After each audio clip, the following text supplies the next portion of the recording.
Meurtre en Mésopotamie. Avant-propos par le docteur Gilles Reilly. Les événements rapportés dans ce récit eurent lieu voilà 4 ans.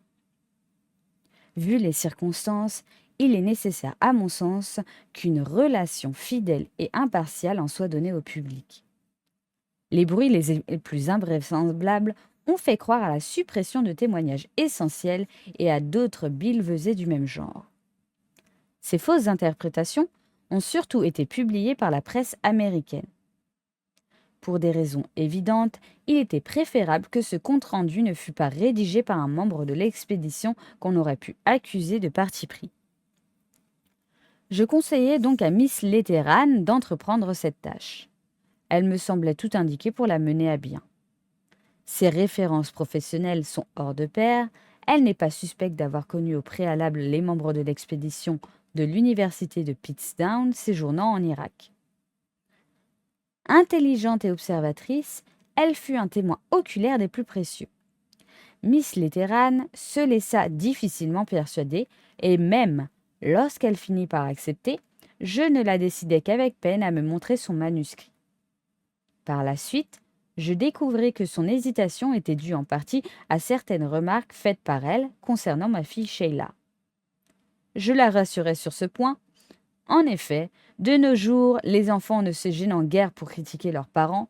Ceux-ci sont trop heureux de voir, à leur tour, leur progéniture mise sur la sellette. De surcroît, elle éprouvait une extrême modestie à propos de son style. Elle espérait, me dit-elle, que je redresserais son orthographe et sa syntaxe. Au contraire, je me suis nettement opposée à en altérer un simple mot. Selon moi, Miss Letteran écrit d'une manière vigoureuse et personnelle et tout à fait appropriée au sujet.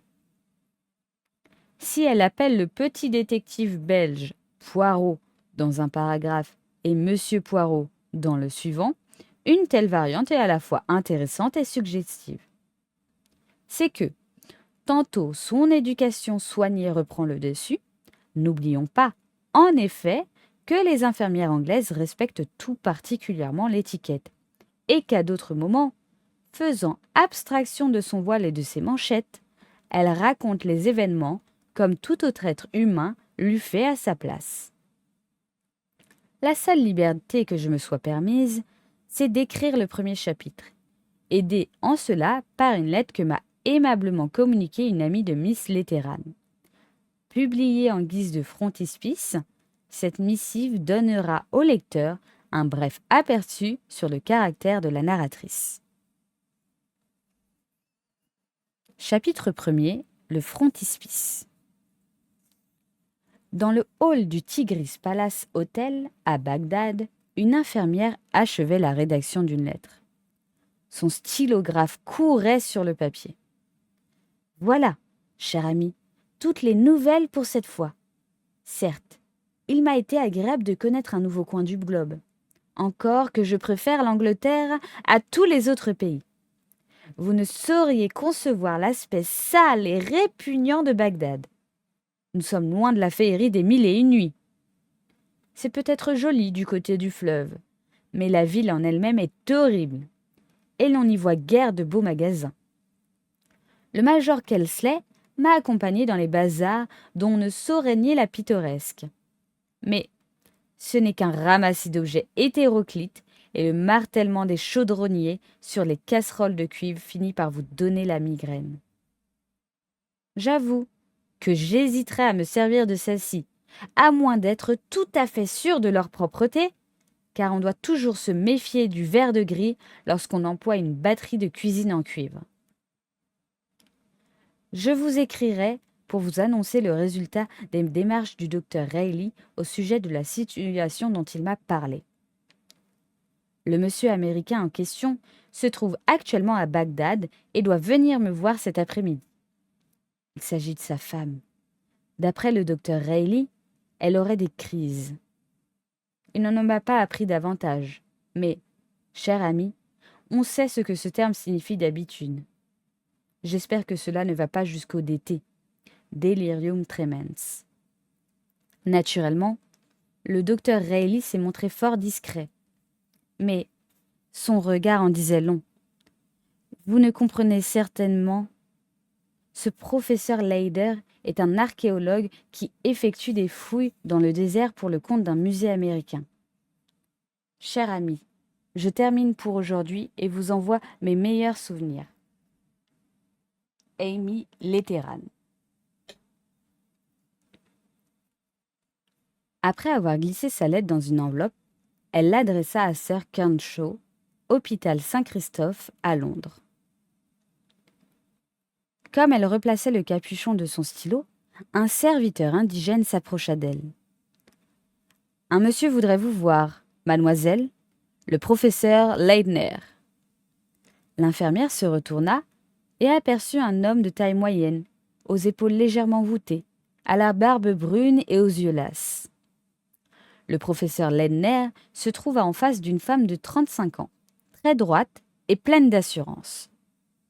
Dans son visage rayonnant, de bonne humeur, encadré d'une jolie chevelure châtaine, 2 yeux bleus, un tantinet proéminent, souriait, avenante, robuste, intelligente et pratique, en un mot, le type idéal de l'infirmière pour névropathe. Miss Letteran, songea le visiteur, ferait parfaitement l'affaire. Chapitre 2. Amy Letteran. Je n'ai nulle prétention à la littérature et je n'entreprends ce récit que sur les instances du docteur Reilly. Quand le docteur Reilly vous demande quoi que ce soit, impossible de lui refuser. « Oh non, docteur, je ne suis pas une femme de lettres, mais là, pas du tout !»« Vous dites des sottises. Écrivez cela du même style que vous rédigez vos bulletins de santé. » Évidemment, c'est là, si on veut, un moyen de trancher dans la difficulté. Le docteur Reilly me fit observer qu'un compte-rendu de l'affaire de Tel Yarimja, simple et véridique, s'imposait absolument.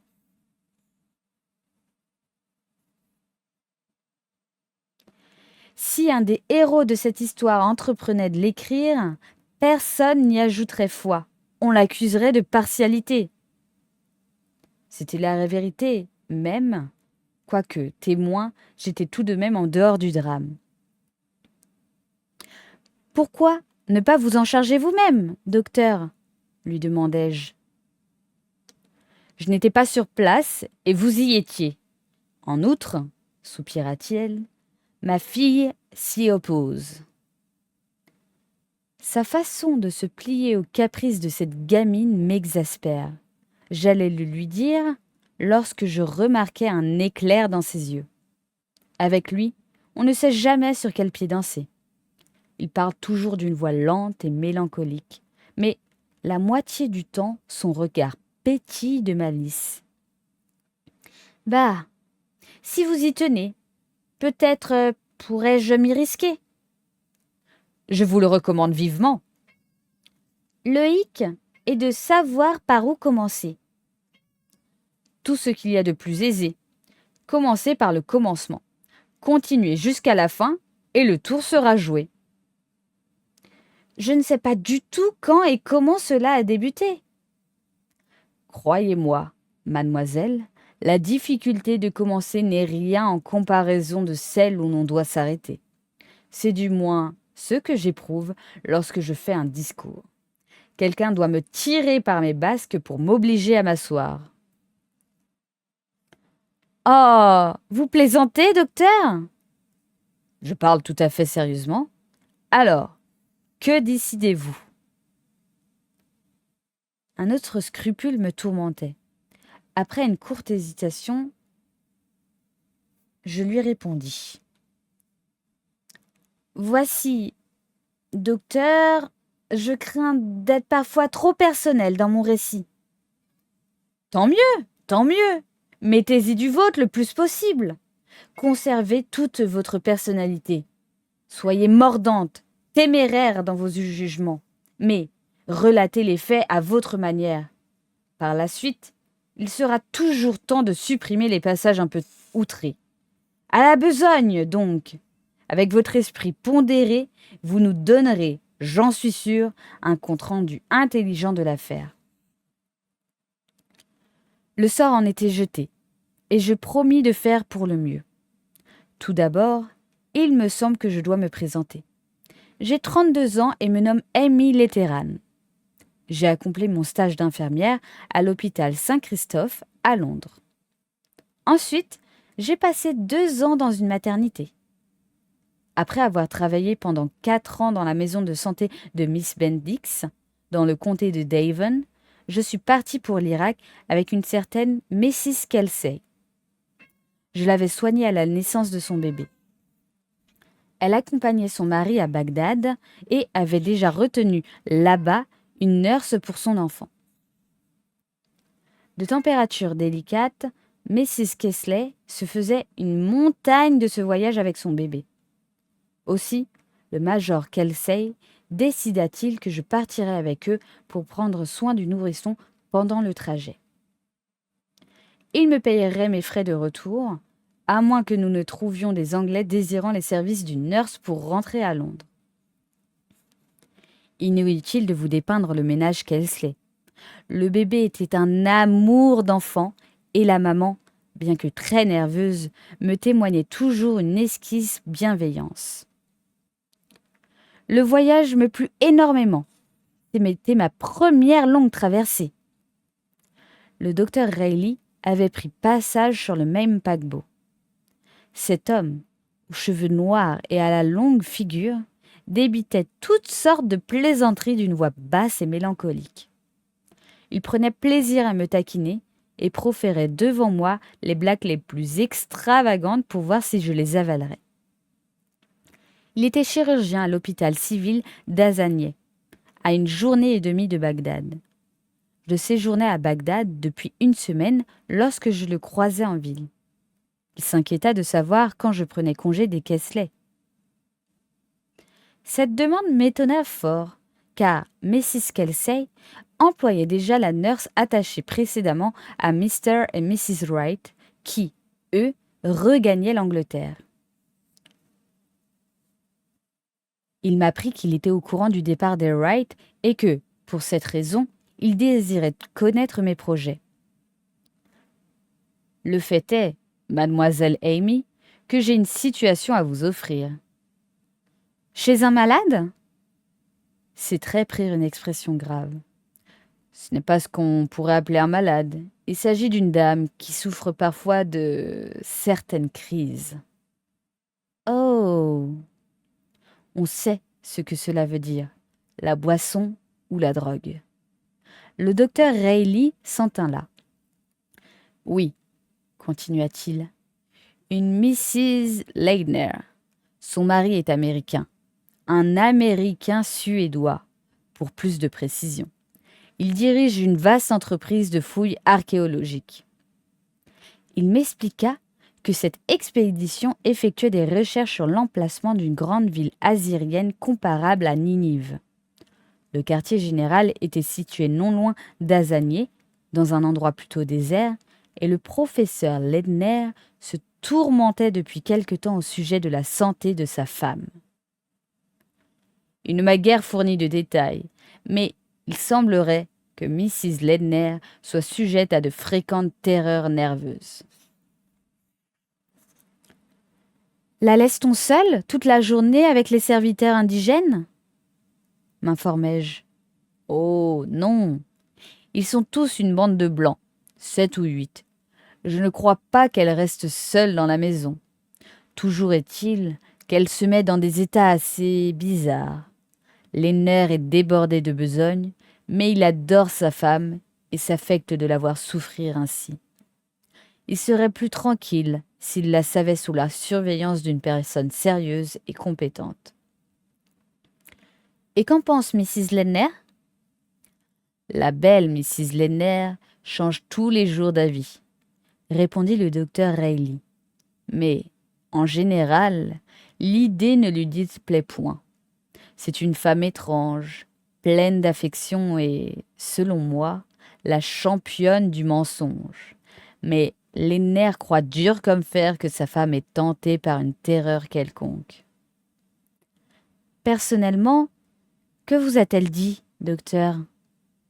Elle ne m'a pas le moins du monde consulté. J'ai l'impression de lui être antipathique. C'est Ledner qui est venu me voir pour m'exposer son projet. Eh bien, mademoiselle, que décidez-vous?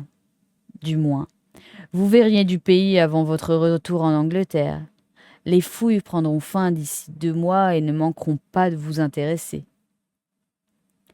Après quelques moments de réflexion, je répliquai. Après tout, pourquoi ne pas essayer? À la bonne heure, s'écria le docteur Reilly. Les nerfs se trouvent précisément à Bagdad aujourd'hui. Je vais lui dire de venir pour s'arranger avec vous.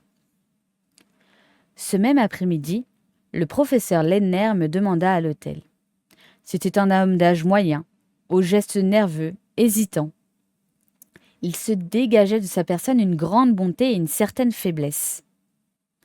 Il me parut très épris de sa femme, mais il répondait évasivement dès qu'on l'interrogeait sur la maladie de Mrs. Ledner. « Vous comprenez ?»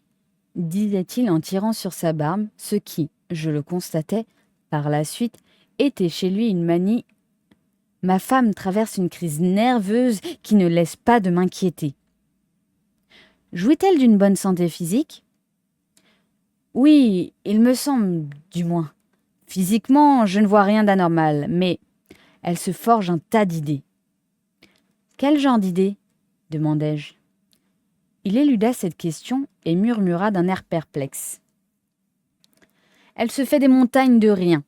Ses craintes, à mon avis, ne reposent sur rien de sérieux. De quoi a-t-elle peur, monsieur Ledner? Il répondit vaguement. Ce sont des sortes de terreurs nerveuses. 10 contre 1 qu'il s'agissait de stupéfiants. Il n'y voyait goutte, à l'instar de maintes autres maris. Il se demande pourquoi leurs épouses sont si susceptibles et changent d'humeur à tout bout de champ. Je m'inquiétais de savoir si Mrs. Ledner consentait à me prendre chez elle. Le visage du professeur s'éclaira. Oui, j'avouerai même que cela m'a surpris très agréablement. Elle approuva mon idée et ajouta qu'elle se sentirait ainsi plus en sûreté. Cette expression, en sûreté, m'étonna. Je commençais à en déduire que Mrs. Ledner souffrait d'une maladie mentale. Le professeur Ledner continua avec un enthousiasme juvénile. « Je suis persuadé, mademoiselle, que vous vous entendrez parfaitement avec elle. C'est une personne charmante. » Il eut un sourire engageant. « Elle a l'impression que votre présence près d'elle lui apportera un grand réconfort. Dès que je vous ai vu, j'ai eu la même conviction. Si vous me permettez ce compliment, je dirais que vous débordez de sens commun. Sans aucun doute, vous êtes tout désigné pour soigner Louise. » Somme toute, rien ne me coûte d'essayer, monsieur le professeur, m'empressai-je de répondre. J'espère pouvoir être utile à Mrs. Ledner. Probablement le voisinage des indigènes et des gens de couleur lui inspire-t-il toutes ces frayeurs. Pas du tout, s'exclama le mari, amusé de cette supposition. Ma femme aime beaucoup les Arabes. Elle goûte fort leur simplicité et leur gaieté naturelle. C'est seulement son second séjour dans ce pays. Il y a 2 ans à peine que nous sommes mariés, mais déjà elle se fait comprendre en arabe.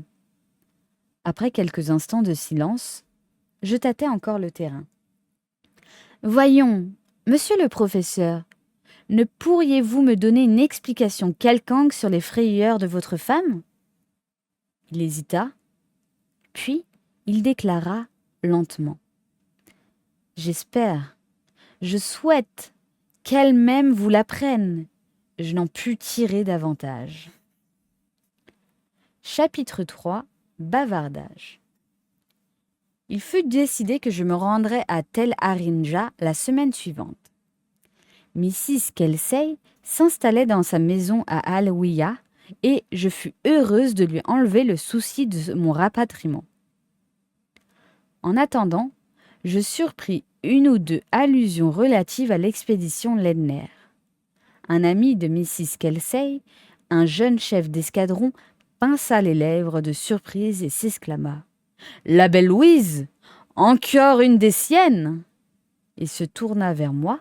« Sachez, mademoiselle, que nous l'avons surnommée la belle Louise. Nous la l'appelons jamais autrement. »« C'est donc une beauté ?» demandai-je. « Telle est du moins son opinion. Elle se croit une Vénus. »« Voyons, soyez galant, John, » repartit Mrs. Kelsey. « Vous savez pertinemment qu'elle n'est pas la seule de cet avis. Elle a ravagé bien des cœurs. » « Vous avez peut-être raison. Dommage qu'elle ait les dents un peu grandes. Je lui reconnais tout de même une certaine séduction. » « Elle a cependant bien failli vous faire perdre la tête, » déclara Mrs. Kelsey avec un sourire. Le jeune officier rougit et avoua, quelque peu confus. « Ma foi, elle ne manque pas de charme. Quand elle est de nerfs, il adore jusqu'au sol qu'elle foule. Et bien entendu, tout le reste de l'expédition est tenu de partager l'admiration du chef pour sa femme. »« Combien sont-ils en tout ? » ?»« Il y en a de toutes les races et de toutes les nationalités, » répondit le jeune officier. « Un architecte anglais, un missionnaire français de Carthage qui s'occupe de relever les inscriptions anciennes. Il y a aussi Miss Johnson, une Anglaise, qui rince les fioles au laboratoire, et un petit bonhomme rondouillard qui s'occupe de la photographie, un Américain. Et les Mercados, Dieu sait à quelle nationalité tortueuse tiennent ceux-là. Très jeune, elle a l'allure sinueuse du serpent. Ce que je détestais la belle Louise. Pour finir, 2 jeunes gens. Un drôle de mélange, mais, dans l'ensemble, assez sympathique. N'êtes-vous point de cet avis, Pennyman ? Il interpellait un homme d'âge mûr, assis dans un coin, qui tortillait pensivement le lacet de son lorgnon. Pennyman sursauta et leva les yeux. « Oui, oui, très sympathique, en effet. Du moins, chacun pris séparément. Je vous concède que Mercado est un drôle de coco. »« Il porte une barbe si ridicule, » interposa Mrs. Kelsey. Le major Pennyman poursuivit, feignant d'ignorer cette interruption. Les 2 jeunes gens sont très aimables. L'Américain est plutôt taciturne, alors que l'Anglais ne cesse de bavarder. D'habitude, c'est le contraire qui a lieu. Lenner est un garçon délicieux, si modeste et si simple. Je le répète, pris individuellement, tous ces gens-là sont agréables. Mais je me fais peut-être des idées. La dernière fois que je suis allé les voir, j'ai eu l'impression qu'il se passait quelque chose d'anormal. Je ne saurais préciser, mais aucun d'eux ne paraissait naturel. L'atmosphère était tendue. Je ne pourrais mieux m'expliquer qu'en disant qu'il se faisait trop de politesse. Rougissant légèrement, car je répugne à exposer ma manière de voir, je répliquai. Un contact continuel avec les mêmes personnes finit par exaspérer les nerfs. Je le sais par mon séjour dans les hôpitaux. C'est juste, observa Kelsey. Mais nous ne sommes qu'au début de la saison et cette sorte d'irritation n'a pas encore eu le temps de se manifester. Une expédition ressemble en miniature à notre vie de garnison, opina le major Pennyman. Elle comporte ses coteries, ses rivalités et ses jalousies. Cette année, il y a de nouvelles têtes parmi eux, dit le major Kelsey. Le chef d'escadron compta sur ses doigts. Attendez, le jeune Coleman est un nouveau ainsi que Reiter. Emmott et les Mercato ne sont pas venus l'an dernier. Le père Lavigny est aussi une nouvelle recrue. Il remplace le docteur Beard, qui n'a pu suivre l'expédition pour raison de santé. Kayray est un ancien.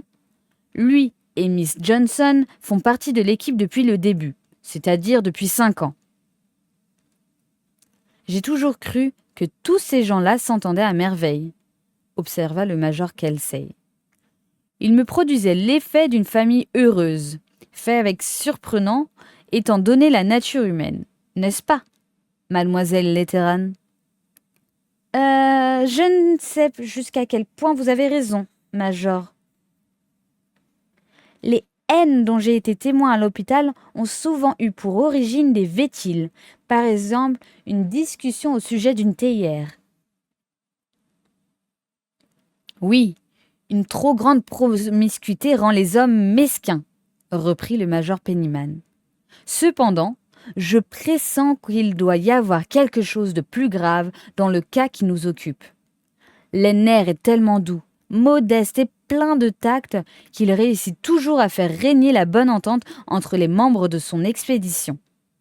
Et pourtant, l'autre jour, j'ai remarqué une certaine contrainte à Tel Harijam. Mrs. Kelsey éclata de rire. N'en discerniez-vous pas la raison?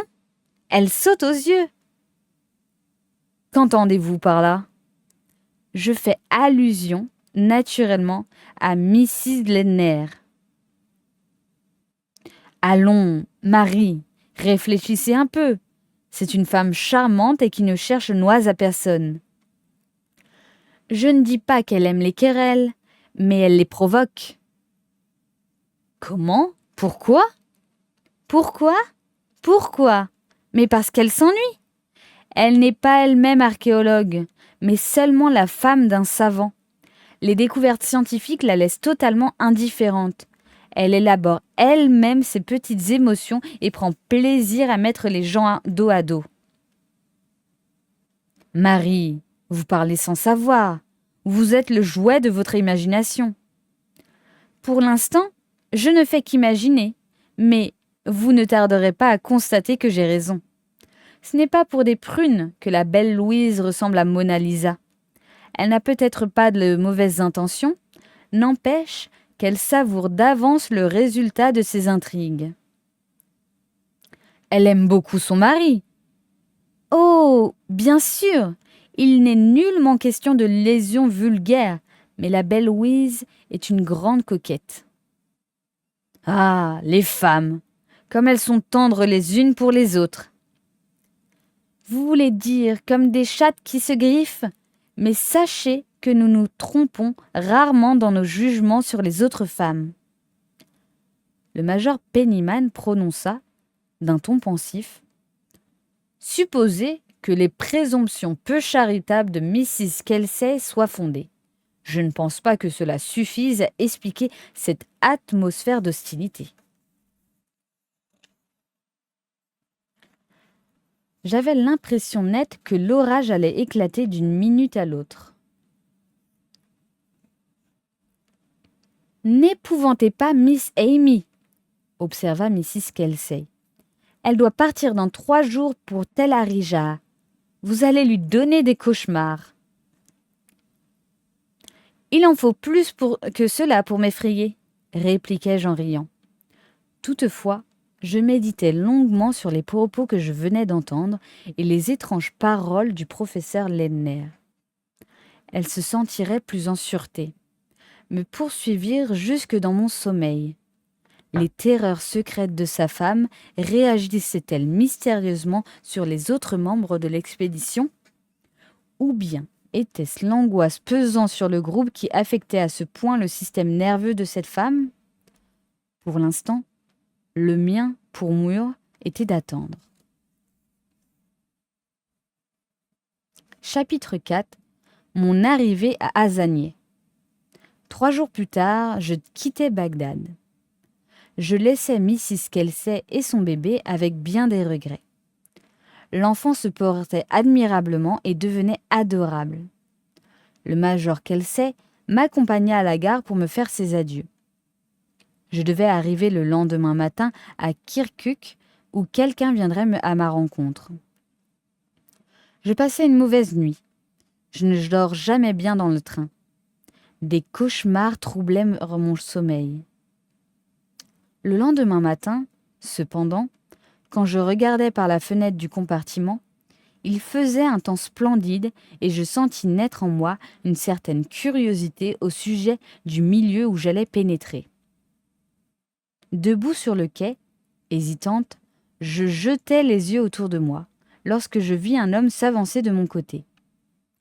Le visage rond et poupin, il rappelait étonnamment un personnage sortant d'un roman de P.J. Wodehouse. « Ah, bonjour, mademoiselle. Est-ce bien à Miss Letteran que j'ai le plaisir de parler ? Ah, je devine que oui. Je me nomme Coleman. Le professeur Ledner m'a envoyé à votre rencontre. Avez-vous fait bon voyage ? Quel long et fastidieux trajet. Ah, si je connais ces trains. Enfin, vous y voici. Avez-vous déjeuné ? C'est votre sac de voyage ? À la bonne heure. Vous ne vous encombrez pas de bagages. Ce n'est pas comme Mrs. Ledner. Il lui faut 4 valises et une malle sans compter la boîte à chapeau et un oreiller breveté. Et ceci, et cela, et quoi encore ? Vous allez me prendre pour un bavard, n'est-ce pas ? Allons donc rejoindre la vieille patache. Dehors, nous attendait un véhicule que j'entendis dénommer un peu plus tard la voiture de la gare. Cela tenait à la fois de l'omnibus, de la camionnette et un peu de l'automobile. Mr. Coleman m'aida à grimper tout en me recommandant de m'asseoir près du chauffeur pour être moins cahoté. Moins cahoté. Je m'étonne encore maintenant que tout cet assemblage hétéroclite ne soit pas brisé en 1000 morceaux. En fait de route, nous suivîmes une piste remplie d'ornières et de trous.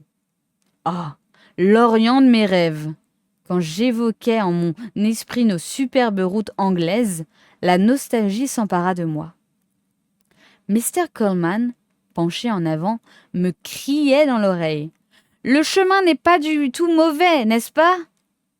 Au moment où nous venions d'être soulevés de nos sièges pour aller donner de la tête contre le toit de la voiture. Et il avait l'air de parler le plus sérieusement du monde. « Ces secousses sont excellentes pour le foie. Vous devez savoir cela, mademoiselle. » « À quoi bon stimuler le foie quand on risque d'avoir le crâne ouvert ?» répliquai-je d'un air de mauvaise humeur. « Vous devriez voir cela après une bonne averse. Les freins font merveille. À tout instant, on a l'impression de chavirer. » Je m'instins de répondre. Peu après, nous dûmes traverser le fleuve sur le bac le plus grotesque que l'on puisse imaginer. Je considérais comme un miracle que nous eussions gagné l'autre rive sains et saufs, mais chacun trouvait la chose tout naturelle. Il nous fallut 4 heures pour gagner Hasanieh, qui, à ma surprise, se révéla une grande ville, extrêmement pittoresque. De l'endroit où nous l'aperçûmes sur l'autre rive du fleuve, elle se dressait devant nous, toute blanche et féerique, avec ses innombrables minarets. Je déchantais quelque peu, cependant, lorsqu'une fois passé le pont, nous fîmes notre entrée. Partout des massures menaçantes ruines, des odeurs nauséabondes, de la boue et de la saleté. Mr. Coleman m'accompagna chez le docteur Reilly, où, m'annonça-t-il, celui-ci m'attendait pour déjeuner. Toujours aimable, le docteur Reilly me fit les honneurs de sa coquette habitation où tout resplendissait de propreté.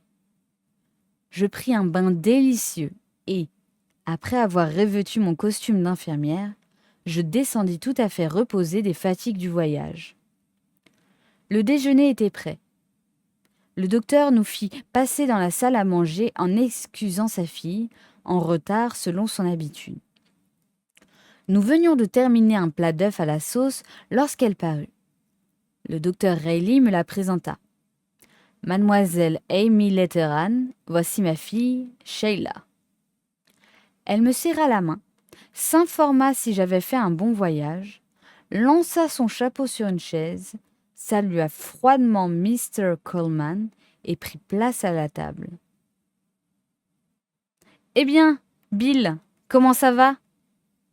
J'observais la jeune fille, tandis que Mr. Coleman lui parlait de différents amis qu'il devait rencontrer au club. Je ne saurais affirmer qu'elle me plut beaucoup, je la jugeais un peu trop dédaigneuse à mon goût. Prime sautière et plutôt jolie, elle avait les cheveux noirs et les yeux bleus, le teint pâle et les lèvres peintes. Son parler froid et sarcastique m'agaçait. Je me souviens d'avoir eu sous mes ordres une novice qui lui ressemblait. Son travail me donnait satisfaction, mais ses manières m'horripilaient. Je crus deviner que Mr. Coleman en était entiché. Il bafouillait un peu et sa conversation devint encore plus stupide qu'auparavant, si toutefois la chose était possible. Il me produisait l'effet d'un molosse qui agite la queue et essaye de plaire. Après déjeuner, le docteur Reilly nous quitta pour se rendre à l'hôpital. Mr. Coleman s'absenta pour faire quelques emplettes en ville. Miss Reilly me demanda si je préférais rester à la maison ou sortir. Mr. Coleman ne reviendrait me chercher que dans 1 heure. Qu'y a-t-il d'intéressant à voir ? Il y a certains coins assez pittoresques, répondit Miss Reilly. Mais je ne sais pas si vous prendrez plaisir à les visiter, car la crasse s'y étale partout. Le ton de cette remarque m'irrita. Je ne puis, en effet, admettre que le pittoresque excuse la saleté. Enfin, elle me conduisit à son club, très agréablement situé et d'où l'on avait une vue admirable sur le fleuve. Je trouvais là les derniers journaux et magazines anglais. Quand nous entrâmes à la maison, Mr. Coleman n'était pas encore de retour. En attendant, nous nous assîmes pour bavarder, mais une certaine gêne pesait sur nous. Elle me demanda si j'avais déjà vu Mrs. Ledner.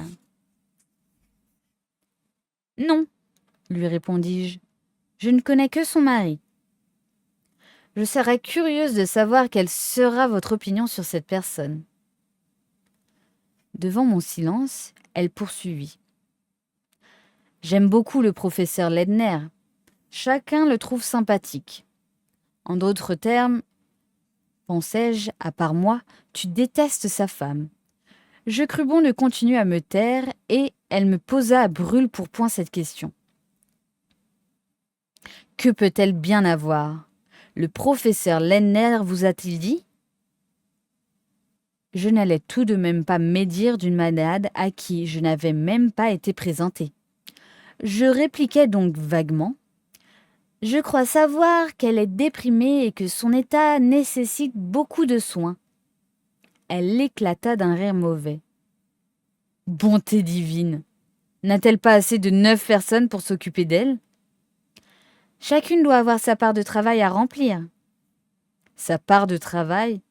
Bien sûr, mais n'empêche que Louise passe avant tout, et elle sait parfaitement se rendre intéressante. Non, décidément, ma fille, tu ne l'aimes pas, me disent. Je ne vois tout de même pas pourquoi elle a besoin d'une infirmière professionnelle, poursuivit Miss Reilly.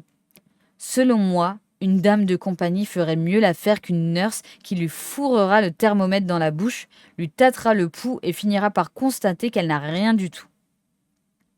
Sans aucun doute, elle venait cette fois d'éveiller ma curiosité. « Alors, vous ne la croyez pas malade ? » ?»« Mais non, elle n'a rien. Cette femme est forte comme un bœuf. Ah, elle sait se faire plaindre. Cette pauvre Louise n'a pas dormi de la nuit. Elle a des cernes sous les yeux. Oui, tracées au crayon bleu. Tout pour attirer l'attention, pour que les gens s'apitoient sur sa santé. » Il y avait sans doute du vrai là-dedans. Comme toutes les infirmières, j'ai eu affaire à des hypocondriaques dont la seule joie était de mettre toute la maisonnée sur pied pour se faire soigner. Si jamais un médecin ou une infirmière s'avisait de leur dire « Mais voyons, vous ne souffrez pas du tout !» D'abord, elles ne le croyaient pas et manifestaient une indigestion non feinte. Mrs. Ledner entrait peut-être dans une de ces catégories de malades imaginaires et le mari était, Cela va de soi, le premier dupé. J'ai remarqué que les maris, en général, témoignent d'une crédulité inouïe dès qu'il s'agit de la santé de leur femme. Toutefois, les paroles de Miss Reilly ne cadraient pas avec l'expression « en sécurité » prononcée par le professeur Lennner et qui me trottait toujours par l'esprit. Y songeant en cet instant même, je demandai : « Mrs. Lennner est-elle d'un tempérament timide ? S'effraie-t-elle de vivre si loin de tout ? De quoi aurait-elle peur ? Elles sont 10 personnes dans la maison et montent la garde à tour de rôle pour surveiller leur antiquité. Oh, non, ce n'est pas une femme timide, du moins. » Elle sembla frappée par une pensée soudaine et s'interrompit pour prendre quelques instants après. Votre question m'étonne. Pourquoi ? Le lieutenant aviateur Jervis et moi sommes allés jusque-là l'autre matin. Les membres de l'expédition travaillaient déjà aux fouilles. Mrs. Lennner, assise à une petite table, écrivait une lettre. Sans doute ne nous entendit-elle pas venir et le domestique indigène chargé d'introduire les visiteurs ne se trouvait pas là en sorte que nous entrâmes directement dans la véranda. Elle vit l'ombre du lieutenant Jervis projetée sur le mur et se mit à hurler. Elle se confondit en excuses, alléguant qu'elle avait cru voir un inconnu pénétrer chez elle. Bizarre, n'est-ce pas ? Je veux dire par là, même si elle s'était figurée avoir affaire à un étranger. Pourquoi s'affoler ainsi ? J'approuvai d'un signe de tête.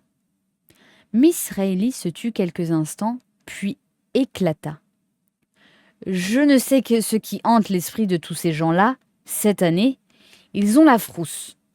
Miss Johnson prend un air renfrogné et ne desserre plus les dents. David ne parle que quand il peut faire autrement. Pour ce qui est de Bill, c'est un vrai moulin à paroles et son bavardage contraste avec le mutisme des autres. Carey se comporte comme s'il craignait à tout instant de tomber dans un piège. Et tous s'épient comme si, je ne sais pas au juste ce qu'il y a, mais tout cela me paraît drôle. Il me semblait étrange, en effet, que 2 personnes aussi dissensables que Miss Reilly et le major Pennyman eussent éprouvé la même impression. À ce moment précis, Mr. Coleman arriva en trombe. Si sa langue avait pendu hors de sa bouche et qu'il se fût trémoussé de joie à notre vue, je n'en eusse pas été surprise. « Ah, me voici, mesdemoiselles. J'ai fait toutes les commissions. Si quelqu'un prétend s'en inquiéter mieux que moi, qu'il se présente. Avez-vous montré à Miss Letteran les beautés de la ville ? » « Oui, mais elles ne l'ont guère impressionnée, » observa Miss Reilly.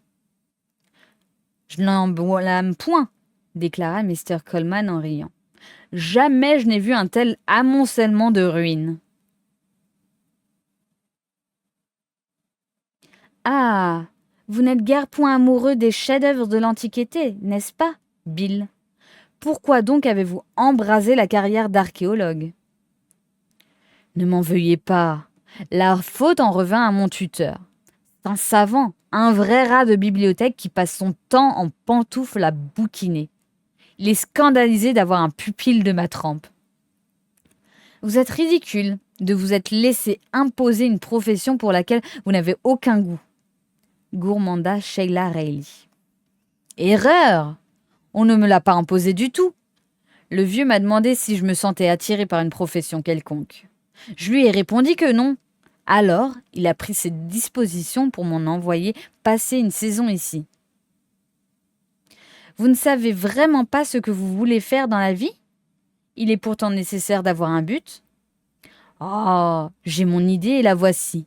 Je voudrais envoyer promener tout travail, rouler sur l'or et faire des courses d'auto. » « Quelle sottise !»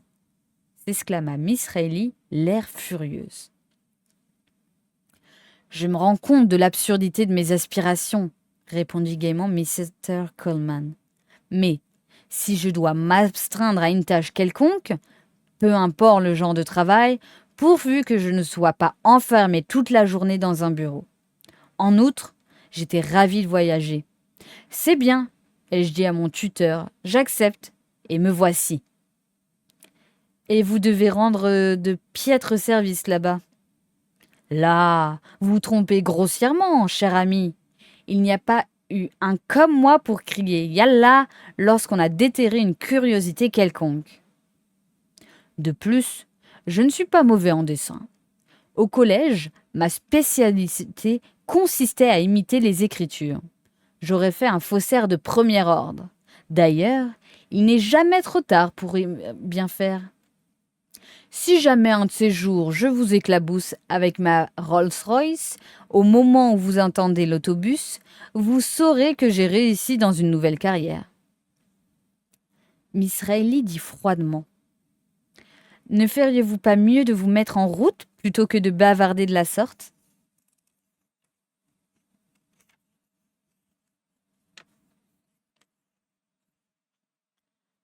À la bonne heure! Voilà au moins de l'hospitalité, n'est-ce pas, mademoiselle Letteran? Je suis sûre que Miss Letteran est pressée d'arriver à destination. Vous êtes sûre de tout, cher ami. Tel était, d'ailleurs, mon avis. Cette gamine ne doutait de rien. Il serait peut-être temps de partir. Monsieur Coleman, dis-je. Qu'à cela ne tienne, mademoiselle. Je suis prêt. Je serrai la main de Miss Reilly et la remerciai, puis nous nous mîmes en route.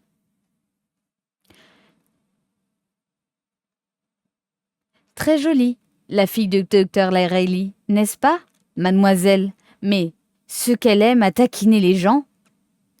Nous traversâmes la ville en auto et empruntâmes une sorte de piste entre des champs de culture maraîchère, raboteuses et pleines d'ornières. Au bout d'une demi-heure, Mr. Coleman me désigna du doigt une petite butte auprès du fleuve et annonça « Tel Harijam ». Je distinguais de minuscules formes noires qui allaient et venaient comme des fourmis. À ce même instant, tous descendirent en courant le long de la pente. « Encore une journée de finie, » dit Mr. Coleman. « On lève la séance 1 heure avant le coucher du soleil. » La maison était située à quelque distance du fleuve. Le chauffeur tourna à angle droit et passa sous une voûte très étroite. Nous étions arrivés. Les différents corps de bâtiments entouraient une vaste cour rectangulaire. À l'origine, la maison occupait le côté sud de cette cour avec quelques appendices à l'est. L'expédition avait continué à bâtir sur les autres côtés. Étant donné l'importance que présentera au cours de ce récit la disposition des lieux, je crois devoir reproduire ici un plan sommaire de la demeure habitée par les membres de l'expédition. Toutes les pièces s'ouvraient sur la cour, ainsi que toutes les fenêtres à l'exception des pièces du bâtiment sud. Celles-ci avaient également des fenêtres donnant sur la campagne et munies de barreaux de fer. À l'angle sud-ouest, un escalier donnait accès à un long toit en terrasse garni d'une balustrade sur toute la partie méridionale légèrement plus élevée que le reste de la construction. Mr. Coleman me fit longer la partie est de la cour jusqu'à un grand porche qui occupait le centre de la partie sud. Il poussa une porte à droite et nous pénétrâmes dans une pièce où plusieurs personnes étaient assises autour d'une table. Bonjour la compagnie, je vous présente Sarah Camp, infirmière professionnelle, ainsi désignée d'après Mrs. Sarah Camp, personnage de Martin Chuzzlewit, roman de Charles Dickens. La dame placée à la tête de la table se leva et vint me saluer pour la première fois. Je vis Louise Ledner. Chapitre 5. Tel Harija. Je n'hésite pas à avouer que la vue de Mrs. Ledner me causa une violente surprise. On finit par s'imaginer le physique d'une personne à force d'entendre parler d'elle. Je m'étais fourré dans la tête que Mrs. Ledner était une femme brune, à l'air revêche, toujours à bout de nerfs. Je m'attendais également à la trouver, disons le mot, quelque peu vulgaire. Elle ne répondait nullement au portrait que je m'étais tracé d'elle. Tout d'abord, je vis devant moi une femme très blonde, de cette beauté blonde et délicate des Scandinaves. Elle n'était pas suédoise comme son mari, mais elle aurait pu facilement passer pour sa compatriote. Elle n'est plus de la première jeunesse, je lui donnerais entre 30 et 40 ans. Quelques fils gris se mêlaient à ses cheveux blonds. Ses grands yeux, légèrement cernés, présentaient une nuance d'un pur violet que je n'ai jamais remarqué chez d'autres personnes. Mince et fragile, elle avait un air las tout en paraissant pleine d'énergie, ce qui constitue un paradoxe. Mais telle est l'impression qu'elle me causa. Je fus également convaincu que j'avais affaire à une femme distinguée jusqu'au bout des ongles, phénomène qui, à notre époque, ne court pas les rues. Elle me tendit la main en souriant. Sa voix, basse et douce, trahissait un léger accent américain. « Je suis heureuse de vous voir, mademoiselle. Voulez-vous prendre le thé? Ou désirez-vous tout d'abord aller dans votre chambre ?» J'optai pour le thé, et elle me présenta les autres convives. Voici Miss Johnson et Mr. Rater, Mrs. Mercato, Mr. Emmott, le père Lavigny. Mon mari sera ici dans quelques instants. Veuillez vous asseoir entre le père Lavigny et Miss Johnson. J'obéis, et Miss Johnson m'entreprit sur mon long voyage. Cette personne me plut tout de suite. Elle me rappelait une infirmière en chef que nous admirions toutes et pour qui nous travaillions avec beaucoup de zèle. Elle approchait de la cinquantaine, affectait de manière plutôt masculine, avec des cheveux gris coupés, courts et une voix rude assez agréable. Son visage, aux traits irréguliers, était agrémenté d'un nez comiquement retroussé qu'elle frottait chaque fois qu'elle éprouvait une contrariété ou un tracas. Elle portait un tailleur de tweed gris. Bientôt, elle m'apprit qu'elle était originaire du comté d'York. Le père Lavigny m'intimida quelque peu. De haute stature, il avait une longue barbe noire et des lorgnons. Mrs. Kelsey m'avait parlé d'un moine français qui vivait à Tel Harija. Je constatais en effet que le père Lavigny était vêtu d'une robe monacale de laine blanche. Ce qui ne laissa pas de me surprendre, car j'avais toujours cru que les moines s'enfermaient dans des monastères pour ne plus jamais en sortir. La plupart du temps, Mrs. Ledner s'adressait à lui en français, mais il me parlait dans un anglais assez correct. Son regard fin et observateur allait d'un visage à l'autre. En face de moi se trouvaient les trois autres personnes. Mr. Rater était un gros blond à lunettes. Ses cheveux étaient longs et bouclés, et il avait des yeux bleus et ronds. Jadis, il avait dû être un joli bébé, mais il n'en restait guère de traces pour l'instant.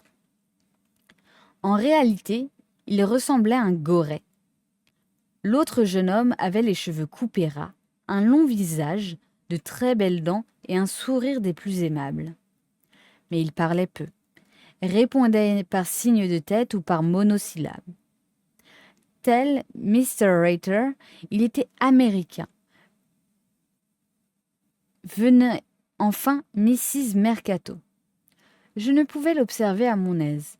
Chaque fois que je regardais de ce côté, elle me dévisageait d'un air arrogant qui, pour le moins, me déconcertait. Je lui faisais l'effet d'une bête curieuse. Manque total d'éducation. Tout à fait jeune, elle ne dépassait sûrement pas 25 ans.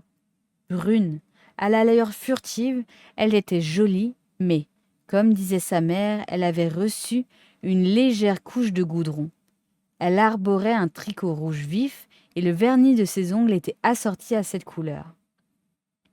Elle avait une tête d'oiseau inquiet avec de grands yeux et une bouche aux lèvres pincées et soupçonneuses. Le thé me parut excellent, un mélange agréable et fort qui contrastait avec le faible thé de Chine de Mrs. Kelsey, dont le goût me mettait chaque fois à une dure épreuve. Il y avait des rôtis, de la confiture, des petits gâteaux secs et une tarte. Mr. Emott me combla d'attention. Cet homme discret ne manquait jamais de me passer les friandises chaque fois que mon assiette était vide. Mr. Coleman avait pris place de l'autre côté de Miss Johnson et, selon sa coutume, il ne cessait de bavarder.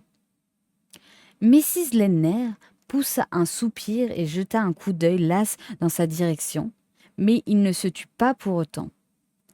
Le fait que Mrs. Mercato, avec qui il avait lié conversation, s'occupait trop de ma présence pour répondre de façon précise à ses questions, n'affecta pas davantage cet écervelé. À la fin du goûter, le professeur Ledner et Mr. Mercato arrivèrent des fouilles. Le professeur, toujours bienveillant, vint me saluer. Je remarquai que son regard inquiet se porta vivement vers sa femme, et il parut soulagé de la voir si calme. Il alla s'asseoir à l'autre bout de la table, et Mr. Mercato prit la chaise vacante auprès de Mrs. Ledner. Celui-ci était un homme grand et mince, mélancolique, au teint maladif et à la barbe flottante, beaucoup plus âgé que son épouse. Son arrivée me débarrassa de la curiosité insolite de Mrs. Mercato, qui reporta toute son attention vers lui et l'observa avec une nervosité qui me parut pour le moins bizarre. Il remuait son thé d'un air rêveur. Une tranche de gâteau demeurait intacte sur son assiette. Il restait encore une place inoccupée. Bientôt, la porte s'ouvrit et un homme entra. Dès que mes yeux se portèrent sur Richard Carey, j'eus l'impression de me trouver en présence d'un des plus beaux spécimens d'homme qu'il m'eût été donné de contempler. Et pourtant, je me demande si ce n'était pas le jouet d'une illusion. Dire qu'un homme est beau et affirmer en même temps qu'il a une tête de mort est une flagrante contradiction. On eût dit que la peau de son visage était tendue à craquer sur les os, mais des os d'un modèle très esthétique. Le contour de la mâchoire, des tempes et du front était si finement dessiné que l'ensemble évoquait en mon esprit une figure de bronze. Dans cette face brune et émaciée brillaient 2 yeux d'un bleu intense. Cet homme mesurait 6 pieds de haut et pouvait approcher de la quarantaine. « Mademoiselle Letteran, je vous présente Mr. Carey, notre architecte, » dit le professeur Ledner. Il murmura quelques mots d'une voix douce et agréable et vint s'asseoir à côté de Mrs. Mercado. « Je crains que le thé ne soit un peu froid, monsieur Carey, » observa Mrs. Ledner. « Ne vous inquiétez pas, madame, c'est ma faute si j'arrive en retard. Je voulais absolument finir de relever le plan de ces murs. »« De la confiture, monsieur Carey ?» demanda Mrs. Mercado. Mr. Rater avança l'assiette de rôti. Alors me revint à l'esprit la réflexion de Mr. Penniman. Je ne pourrais mieux m'exprimer qu'en disant qu'ils échangeaient entre eux trop de politesse.